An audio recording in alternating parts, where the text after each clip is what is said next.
What is up, guys? Welcome back to the channel. Today's reaction video is America is on easy mode. Is this war? I don't know. There's a tank and America there on the screen, isn't there? It's a bit blurred, but I don't know. It's giving me army vibes. Yeah, I've got no clue what to expect. It literally was just sent to us, and the caption was, "This is your type of video." Okay. I'm guessing military then. So maybe military, maybe geography.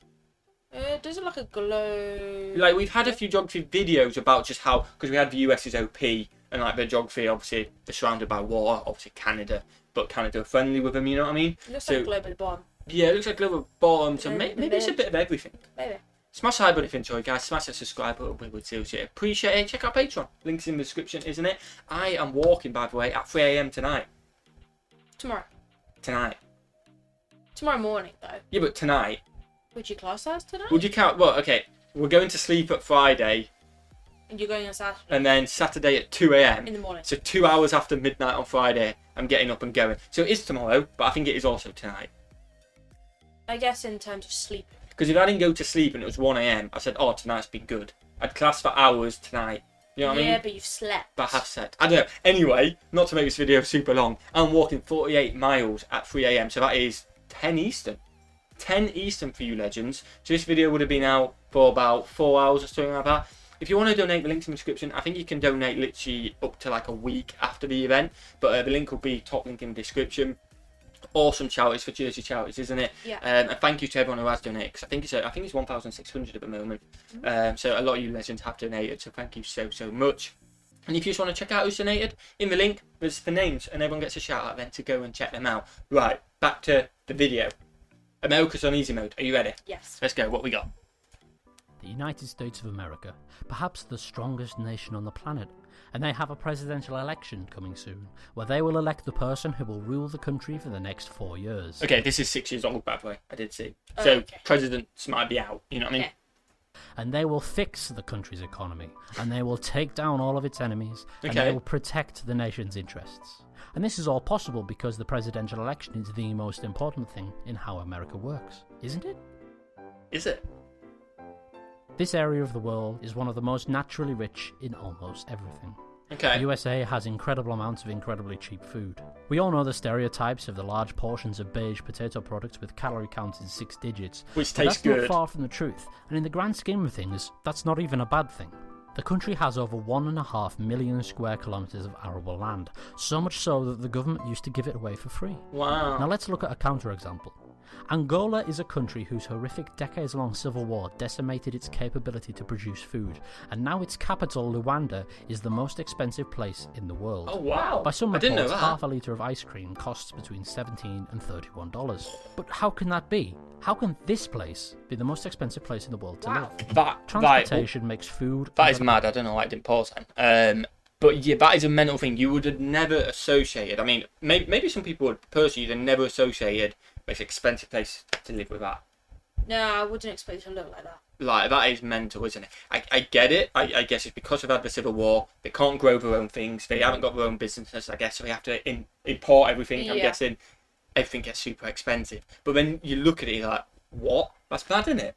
It just, yeah, yeah, but then I guess like that kind of, it's not keeping up with what people get paid, I guess. Yeah, definitely. By the way, let us know in the comments. Is it still the most expensive place? Because this is 6 years ago, so it might not be anymore. But let us know in the comments. Transportation makes food, and for that matter, most things, very expensive. Road and rail connections to Angola are, to say the least, not good. Okay. There is a single rail connection to a neighbouring country, and that's to the Democratic Republic of Congo, who wouldn't be your first choice, would they? And that railway doesn't go to Luanda, the capital. Instead, food arrives by sea and air from incredible distances, from China, Portugal and the US. That's how the Angolan Häagen-Dazs gets its price label. Wow. The US, however, has huge population centres right on top of where the food is made. And even where they aren't, the transportation costs are almost negligible because of Mississippi River. the Mississippi River is the world's longest navigable river, over 3,000 kilometres of it laid right on top of the food-producing areas. Yeah. And you may say, but why is this important? And I'll laugh and say, before continuing with the answer, short distances by sea are very cheap. You may need to pay for fuel or learn how to manipulate the wind, but you don't have to build the sea. The sea is, in essence, free. But do you know Okay. what's True. even cheaper than the sea? Rivers are. They're calmer, easier to navigate, and it's much harder to get lost. Predictable, and in this aren't they? network Yeah. of rivers, Kentucky tobacco, Wisconsin cheese, Iowa corn, and Missouri racism can be exported from the home state and anywhere in the river basin incredibly cheaply and with a couple of small adjustments. But wait, Okay. there's more. From Nantucket to the Gulf of Mexico, the world's longest series of barrier islands create natural harbours, protecting commerce and life from the worst weather. Yeah, we've seen From these, Mobile haven't to we? Yeah. Long Island, from Houston to Savannah, this network of islands create another inland waterway, all provided by nature. Yeah. As of 2016, the largest ports in the world may be Chinese, Singaporean or Dutch, but while these countries were spending incredible amounts of their money and time reclaiming land from the sea to build these ports, or in the case of the Dutch, whole provinces, Americans spent that time reading books, building Panamanian canals, inventing the Cheeto and building the nuclear bomb. All of this We've just had invented a Cheeto and a nuclear bomb in the same set. I didn't expect to hear that today. Cheetahs must be good. Yeah, they must be good. By the way, this video might be a little bit quiet. 'Cause it's quite quiet for Yeah. me, at least. It's not the loudest. But it's pretty much a lot of stuff we know, but tying it all together. Mhm. You know what I mean? Yeah, it's like one video on like everything. Yeah, because we've looked at the Mississippi in a bit of depth on its own, haven't we? But it's just kind of like just tying it in with everything else. Yeah. Which again, it just shows how the geography of the US is just mental. Mhm. It is mad, isn't it? free capital means that the US can afford the world's largest military. Not that they even need it for defence though. Here the country's geography comes in handy yet again.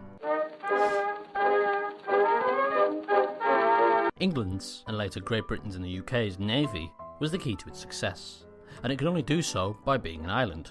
So after Great Britain united and land wars with Scotland became somewhat of an anachronism, they turned their attentions elsewhere to Okay. other continents, and they opened up trade routes with the rest of the world using force. This strength put England on favourable terms That in is- any trade negotiation that with is any nation. definitely a very PG way to put it. Made trade routes around the world using force. That was it. I think it was a bit more brutal than that. Yeah, it's a nice way to put it. I guess. Definitely. And the island grew wealthy.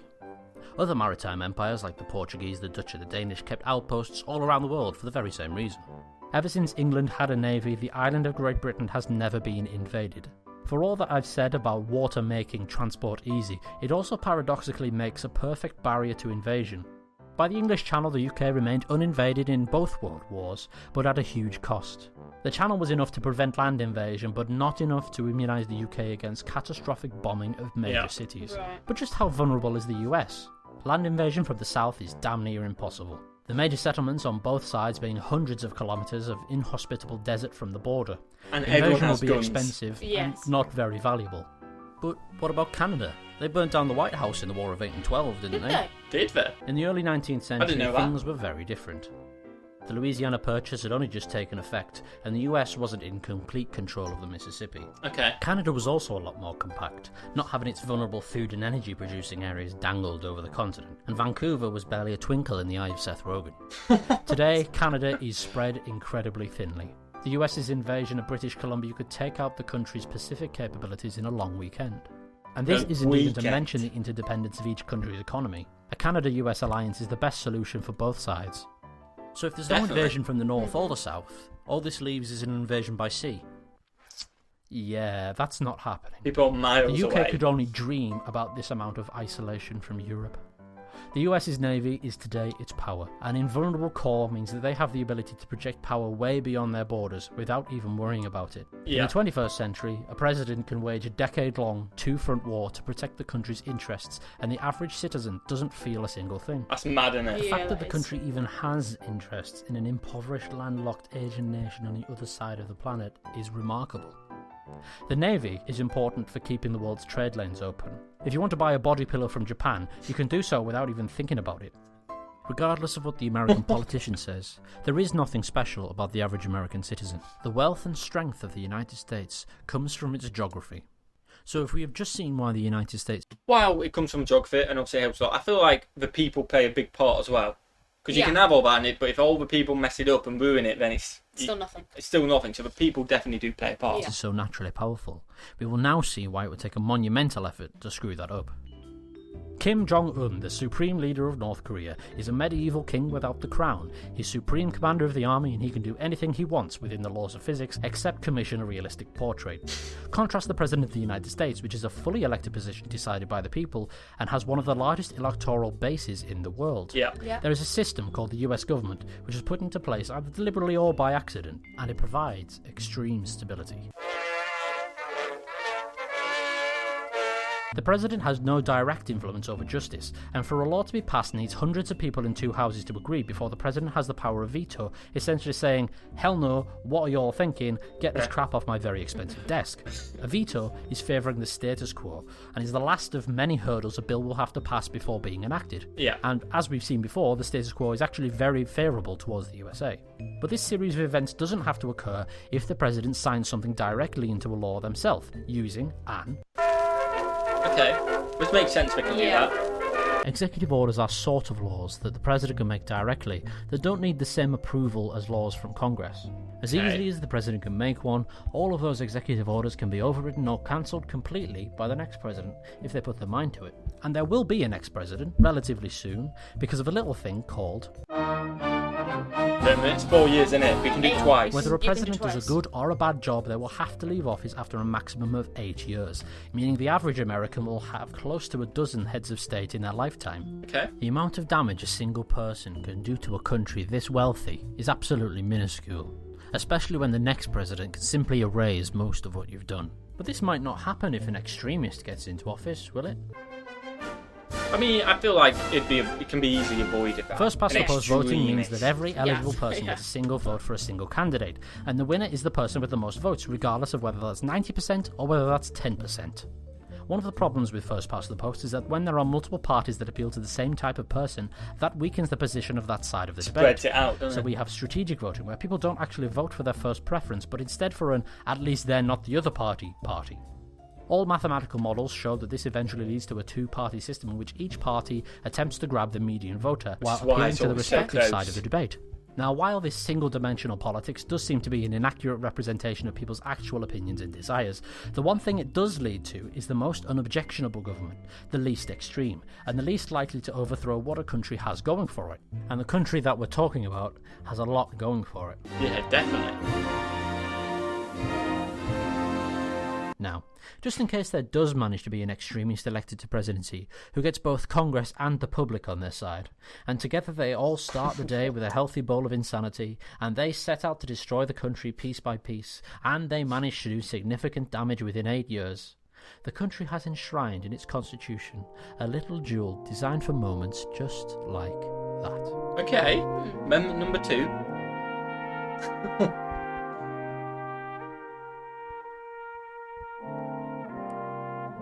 Oh my day. Oh, that's what I didn't know what amendment number 2 was. What is it? I'm guessing it's the right to bear arms, so I'm guessing they fight back, is what I'm guessing. I don't know. Oh, assassination. That's why, I think it's not really an assassination if everyone's going for it, I guess. I don't know. Wow, I didn't expect that twist at the end.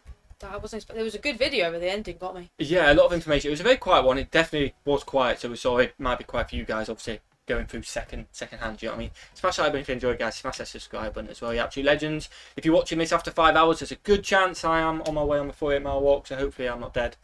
I won't be dead. You I'll be shouldn't fine. be dead yet. Oh, well, yeah, I'm just It'd be a starting. bit embarrassing. I'll be full of, like, high hopes and then the dread will set in later. It'd be a bit embarrassing if in the next 7 hours you're not. Oh, no, I'll finish. It's just, hopefully I want to keep up the pace to be fast, you know what I mean? Smash that button, guys. Smash the subscribe button. Check out Patreon. We'd really appreciate it. The link is in the description. And watch the video. Have a fantastic day. And we will see you, legends, in the next one.